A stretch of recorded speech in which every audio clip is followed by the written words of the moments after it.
Лили, защо реши да създадеш тази маска? Тази маска реших да създам, защото аз съм майка и жена, която обича да се грижи за себе си. И силно вярвам в това, че когато а, създам такъв продукт и дам лицето си буквално, мога да вдъхновя, мотивирам повечето дами, които не обръщат достатъчно внимание за себе си или просто им трябва нещо съвсем лекичко да ги накарат да започнат да се грижат за себе си, защото а, това е нещо, което всъщност всяка една дама трябва да го има, която обича себе си.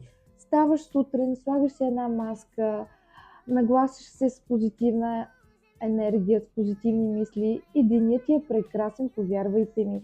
Това е нещо, което мотивира голяма част от моите последователи да започнат да се грижат за себе си, да обичат себе си и всъщност аз като майка искам да дам пример. Това е един пример за човек, който обича да се грижи за себе си и обича себе си.